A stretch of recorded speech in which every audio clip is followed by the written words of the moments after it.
Hello, can you guys all hear me well? Yes. How are you all tonight? Good. Well, thank you all for coming all out tonight. Tonight is what? It's a Wednesday night tonight? Sorry, I'm losing track of time and space at the moment. As she mentioned recently, I've actually set up a new space. It's just called Brewistas Cafe. So it's a specialty cafe specialized in niche coffee. But at the same time, we're building a well-being space downstairs. And so what we mean by well-being space is we're engineering the environment to optimize well-being so that you feel more energized than before you came. We're talking about circadian rhythm lights, EMF wave blockers, geranium essential oils, binaural beats with the music, and lots to go with that. And so my head's been pretty stuck in that for the past month or so. And so it's 5 a.m. start straight to here. But I'm glad I made it. It's good crowd tonight, and hope I can serve you guys. So other than the Brewistas Cafe, I'm also involved in Savant's Roasting Company. So basically it's a company we deal with farmers overseas. We source green beans sustainably, bring it over here, and we roast. My business partner in that is a 2-time national roasting champion. Following from that, I've got my fingers dipped in a few other little things from app development down to printing companies. But again, not about me tonight. It is about you guys tonight. So moving on. So tonight's all about customer discovery, and so I thought I'd pull a page out of observing customers. And this is something I learned from Tom Chi, and I'll be sharing different lessons from different mentors of mine. Tom Chi is the founder of Google X, and I went through a program with him in America. And one of his things is during his observation phase, which is observing customers, so dealing with customers, finding out what they truly want and understanding them on a deeper level. And so before I give you the next few tools, so there's 3 tools I want to share with you guys today. This is the first part, which is conjectures versus actuals. Now, when dealing with customers on our side, it doesn't matter what business or what idea it is. Conjectures, what I mean by that is a guess of the future, versus actuals, which is a direct experience of what is happening at that point in time. So who here runs their own business at the moment? Anybody? Cool. Fabi, how do I pronounce it? Fabi. Does that microphone work, Vesta? Hello? It does work. Catch. What business are you in, Fabi? I do organizational psychology consulting. Organizational consulting. Okay. And can you name certain activities you guys deal with customers in that respect? I sit down in the companies and I observe what is happening and what is wrong in the process. So then I observe, listen. Okay. And so in your case, how do you observe what is actually happening? Where do you decide what to take in and what not to? I see the procedures that they're taking in place, yep. Whether they're using paper or they're hidden procedures yep. that everybody thinks that they know what they don't do. Yeah. So keyword, what they think they don't do, right? And so similar in terms of here, when you're sifting through their feedback or sifting through customers, when they throw you a conjecture, meaning that it's like, oh, I think maybe we should do this, versus this is actually what happened to me at that point in time. And I might give a different example. And so, for example, you guys may listen to this talk tonight, and I might ask you guys, oh, please, will you give me some feedback? And Fabi, you might say, oh, well, Kev, I think maybe you should add a bit more color or a bit more points to your slides and so on. Versus, I didn't understand what you were trying to place on the points. So one is a direct experience versus one as a conjecture. Is anybody else got a different business as an example? The gentleman at the back, you also had a business? Yes. Cool. Okay, go for it. So what was your name, buddy? My name's Nathan. Hey, David. Hi, how's it going? Good, good. What kind of business are you in? So my business is a software company. So at the moment I'm building a website for students. Yes. I'm the only person in the company, and the website's about 80% done. Okay, cool. And who are you testing it with? Which customers are you testing it with? So I had an experience last night where I attended so my target audience is for game developers and things like that for the time being. Yeah. So I went to a marketing thing and spoke to them and also got them to use the website as well. So Cool. I took the time to actually engage with them, find out who they were, where they come from, what they're studying, what category they fit into, and then tailor my pitch based on that. Yep. And yeah, I got some really good feedback about, like they said, stuff about how the website looks, the UI, could be different colors, suggestions to add extra things to make the user experience a little bit better. Yeah. And so when they offer you suggestions, give me maybe 2 examples of what kind of suggestions they gave to you. So there was one suggestion. So the website allows users to create a profile to list their skills and things that they're good at, and also job offers and things like that. One of the suggestions was for people to be able to add a link to their portfolio or some work that they've done. Yeah. And what was the other one? There was, so there was also an upvoting thing. So people can set their skill level in a particular skill. Let's say they said there's a 5-star. Yeah. As they've completed jobs, people can downvote or upvote them, and that will be averaged out. So people that come onto their profile can get a better idea of what this person's ability is in terms of that particular skill, whether they're reliable, honest, and things like that. Okay. And so with their suggestions, would you consider it as an actual or a conjecture? So trying to understand the word conjecture. So conjecture is a guess of the future, meaning that it's not from direct experience that they feel that it needs to be there. It's just suggesting to you that maybe that would be a better addition to your platform. So that's a conjecture. So it would be a conjecture, right? And so the thing about conjecture, guys, is that it's their best. Their guess is as good as your guess, and so it doesn't mean that it will actually improve your platform. It just means that they guess if you did add this, it could possibly make your platform better. Everyone's perspective is different. Exactly. Versus, I could not navigate through your system. I got stuck right here, which means you find out how to do that. Adjust it and re-show them. Why did you get stuck? Exactly. And then go, okay, here it is again. And then you go through it again.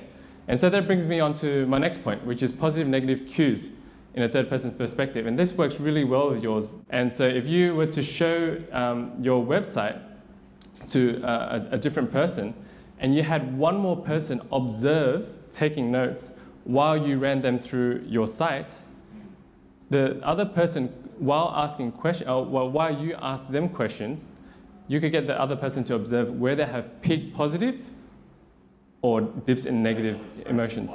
Because when they have microfacial expressions that way, they're not lying. They look through, when someone squints while they're scrolling through, it means they're stuck somewhere. And it's actually very funny because I've created websites before and I shared it with somebody, and the main point that I wanted to share with them, they completely skipped it. Even though I thought, you cannot miss this, seriously. You cannot miss this. And so it's funny because what we think may be obvious to them, they may not see. And so when you have that extra third person taking notes of the peak positive and the dips in the negative, you can really take that on board and go, oh, okay. At that point there, when he was scrolling through that part, why did he pause?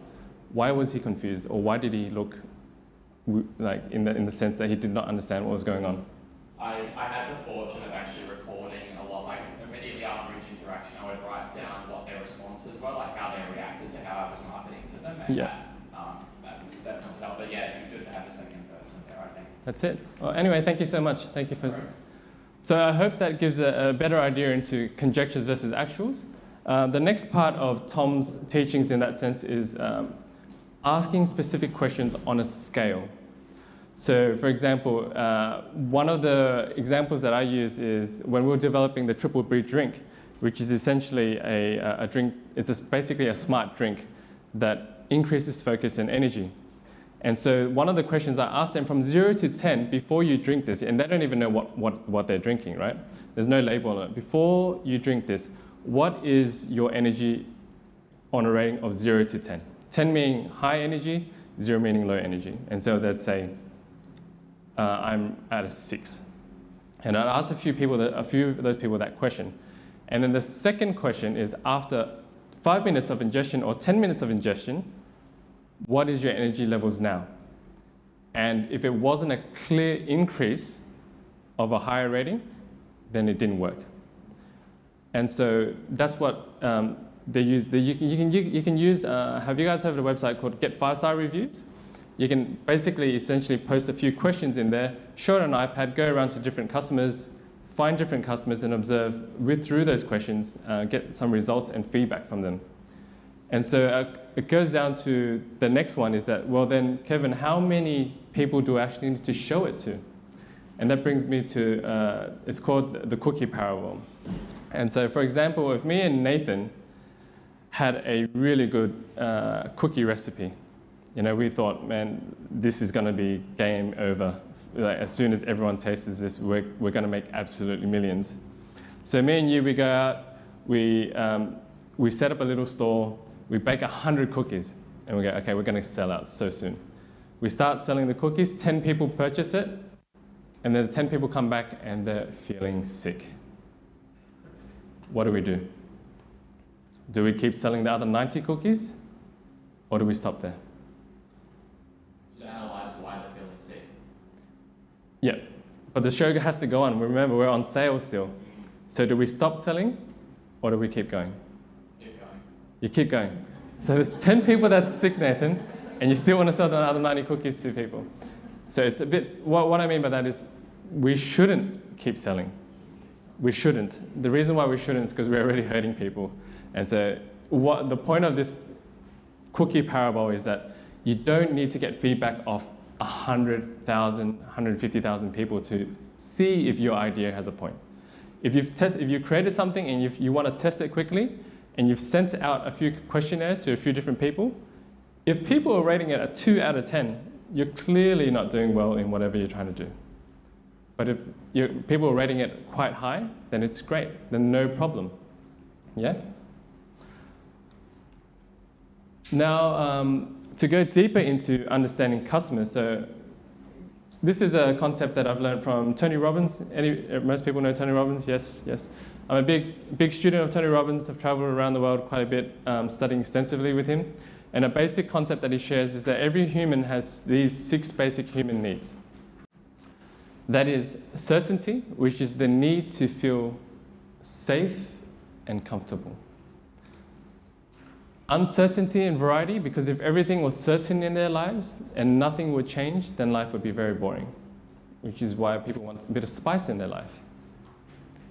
A love connection, whether it may be with their spouse, friends, acquaintances, or people they meet.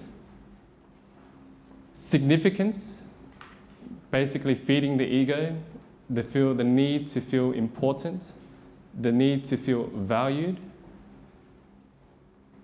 Those 4 are the main 4 that everyone shows a lot of inside them. But the final 2 are the highest 2 spiritual needs, which is growth, the need to keep learning, and contribution, the need to share. And so within everyone, they always display 2 needs at the top. They always are dominant in 2 of their needs. And so when you're figuring out your target market or target groups, learning what they need will take your customer service to a different level. If you can find out where they feel fulfilled, which is either the need to feel significant or the need to feel certainty. If you can serve those needs on a high level, you will win. But if you can serve 3 of those needs on an extremely high level, it becomes an addiction. And so every time I sort out a different customer, I always try to understand that group. What is it that they need? What is their core value? And the thing that, if you dive a little bit deeper into this, is understanding that, for example, if one of Fabi's needs is certainty and Nathan's needs is also certainty, it doesn't mean that you guys feel certainty the same way. Some people may feel certain if they have a cigarette. Some people may feel certain if they are always at home. You just got to find what makes them feel certain. And then you can dive a bit deeper into creating your product to shift towards their needs. The final tool is the use of social media to locate customers, to find customers. Personally, I've used a lot of Instagram and Facebook lately. I found that the tool is so powerful these days that you can really find a market. So if you're in the market of, it doesn't matter what business, what model, what industry you're in, you can search by location on Instagram and find out a whole variety of network that is in your community in that specific area. And within that specific area, you can actually direct message them and share with them what you are working on. You can target by interest, which is via hashtags. For example, probiotics, if you're into that, or genetics, or whatever your interests are, you can find them through hashtags. But the most important of this is that you locate them so you can share with them the product that you are working on. So that when you share with them, you're finding these customers, you can get feedback from them, specifically because they are aligned with what you are doing. With Facebook, one of the strategies that I like to use personally is creating videos. If you create short videos, you can actually, when you post it up, you can actually retarget customers who have watched, for example, over 50% of your video. So if you create a content marketing video trying to target a wide range of audience over New South Wales or Victoria, you can actually go back and retarget those people who've watched over 50% of your video. Then you can backtrack and retarget the audience that looks alike the ones who have watched it over 50%. From there, you can funnel it back down and look deeper into what kind of age group and age group, ethnicity, so on, social background, interest, and you can funnel that into a group and retarget those again. And so those are the only 3 tools that I've developed and put together for you guys today. And I'd normally ask for Q&A, but as they mentioned, Q&A will be left for after, so I'll leave it to then. Thank you.